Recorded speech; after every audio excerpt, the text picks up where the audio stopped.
For a couple of years now, I've been hearing about Island 34 and what Ruste Via is doing on this 2,600 acre island in the middle of the Mississippi River. The schedules lined up and I jumped at the opportunity to see what Ruste was doing on this island. The scale that Ruste is doing things is ultra impressive. Holding a ton of waterfowl just scratches the surface for the other game species that are on the island. The island has little or no cellular signal, which makes it a terrific testing ground for our Moultrie cell cam technology. I'm pleased to see that it's working well for Ruste.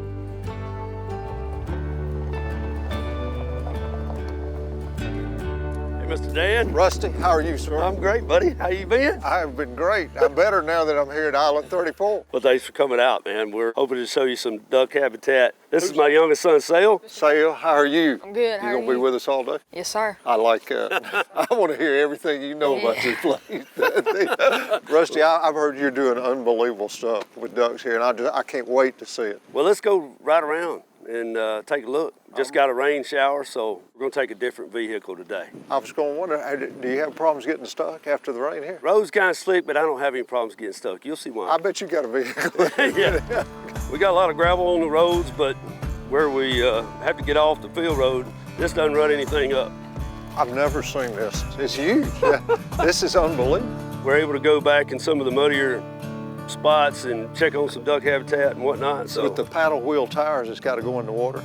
I Yes. bet that'll It's propel it. Yep. Unbelievable. Yep. Unbelievable. All right, let's go. So jump on in the back there.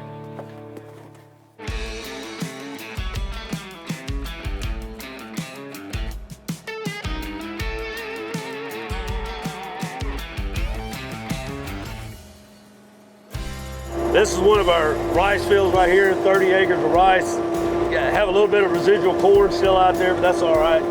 Total crop, I think we're leaving about 250 acres of corn and about 100 acres of rice this year, in addition to some other moist soil units and things like that we're flooding up with. It looks like you're in commercial corn business instead of the duck business. Every duck that flies the Mississippi River, you are their new best friend. I want to be their best friend anyway. When they leave Saskatchewan, I want them thinking about my farm and how good it's going to be. We're going when they to get see there. Ruste. Yeah.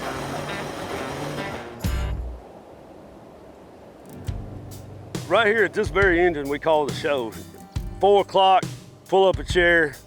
You know, it's going to be dark in the next hour and a half, hour and 15 minutes.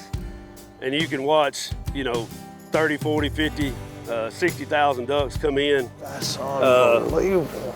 Basically starting early afternoon, they're coming back, and they'll just come back drove after drove after drove after drove and start filling up the fields. But they will fill up a cornfield first because of the cover. Because they're secure in there. So when y'all hunt, are you only hunting flooded timber? Are you only hunting open water, or do you change, or how do you hunt? The goal would be to do the least amount of disturbance on an area so the ducks really don't even know they're being hunted. There are times where last year I'm pretty sure we had over 200,000 ducks a day.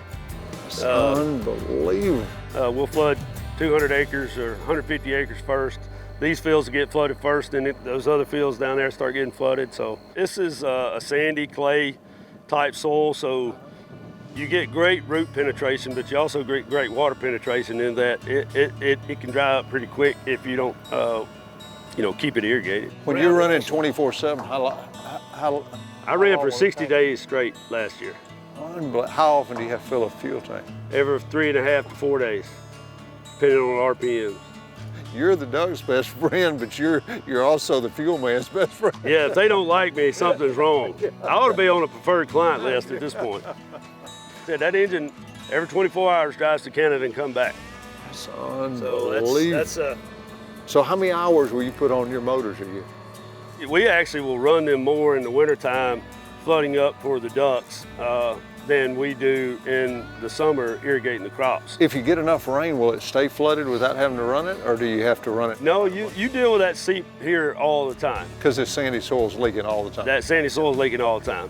These engines do a great job, but what I really need operating and what helps us is the Mississippi River and our water hogs. Our relift pumps that pump out of the Mississippi River. Let's go take a look at those. I'm anxious to see one of them. All right.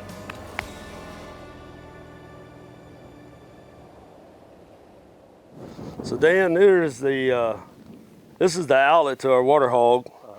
30-inch outlet. It'll flow about 40,000 gallons a minute. And the reason this structure is here is because if you had 40,000 gallons a minute just flowing out into the ground, it'd eat a hole big enough to lose a combine in. Yeah, oh yeah.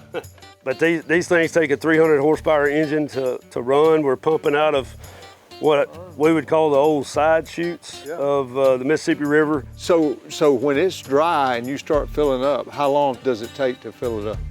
If both water hogs are running at 80,000 gallons a minute, with the seepage and stuff that I have and the amount of acres we're trying to flood, it'll take me 14 days. That's unbelievable. Water comes in here, just hits the back wall, just kind of turns around, but we have a supersized flashboard riser. We drop these 2x12s in the angle iron, in the slots, basically to divert the water through this 36-inch pipe back into these fields over here. We let these flood first. You know, I see all of what it's taken to do what you're doing. Why'd you choose this route? Why are you gonna go this route? So ultimately, this is all about conservation. I wanted to make a difference in waterfowl habitat.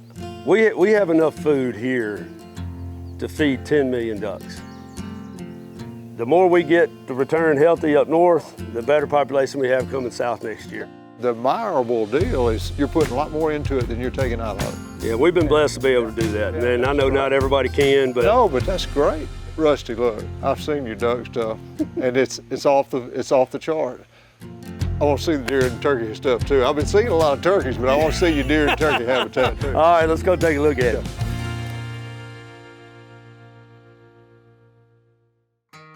So this is one of our clover plots here, and we have an old salt lick that the hogs like, and the hogs watered it out, and deer still come and use it. It's been used for a long time, and we have an old dead tree over here that we've set up, and the trail runs right beside it that we've been. That's a great camera spot. Yeah, putting cameras on it for 3 years now. Are you getting signals down here? I would think that on this island it's hard to get a signal. I didn't think I could, I'm gonna be honest, but got your camera, put it on the tree. Not only here, but even in the south end of my island where there's virtually no cell signal, it picks up a signal from somebody. I don't know who or what or where it comes from, but it works. It sends a trail pic to me. I'm gonna show you something new and neat that you're gonna really like. All right. And this is probably the biggest game changer that of all of it. When it's coal eats batteries. And when it held AA batteries, the double A's, when it's cold, you're out here having to change, put them in. I mean, it's just repetitive. Tons of people were going to the masses and buying the cases of batteries because it's a battery eater during cold. This is the best game changer of them all. We've got a rechargeable lithium battery now. All you do, here's the best part. You push that one button, it'll show you the charge of it. You see it's full charge, see it's got 4 bars? Yep. So it'll tell you, you can charge it. We got a little bitty charger, you can take back and charge them. They've got rapid charge. How long will that battery last? I've got cameras that I've had out 6 months and they make it through the winter without losing them. Well, that's the key. You don't have to go in your area, spook them to change the batteries or, you know. It's been great. The less intrusive you can be, the better. The lithium batteries have a retail, of course, it's higher than AA's, but you're gonna make money by buying that lithium battery because you're not buying those AA's repetitive.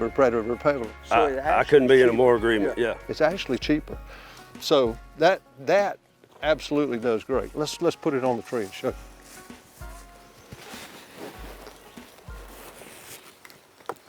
Come here, young man. Hold that right there for me.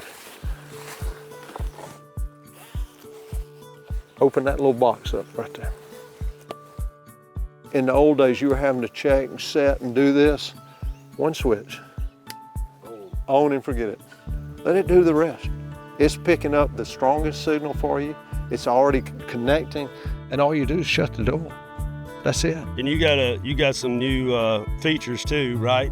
Where you can take a picture on demand. Yes, and to make your life as a steward of doing this game plan easier, and it's unbelievable. Now you got to get the app so that you know what's coming to the camera, and don't let your daddy see that. Yeah. There you go. Yeah.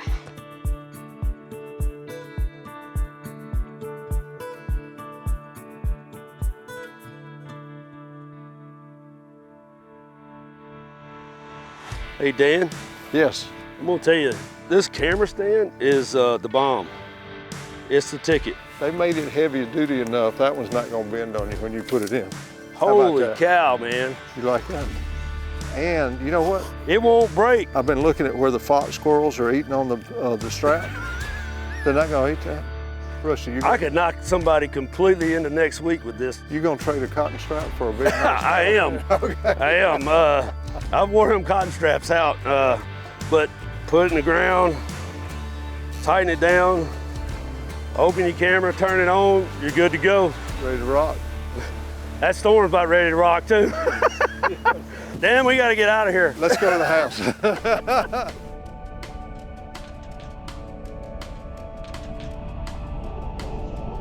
To say that I'm impressed with what Rusty is doing on Island 34 is an absolute understatement. For years in hunting have rated places by, if they make the best of the best, Augusta National's that in golf, Rusty's place is Augusta National with waterfowl. What Rusty is doing is pure conservation in action, and it's guys like Rusty that gives me a lot of hope for the future of wildlife and the future of hunting for many, many years to come.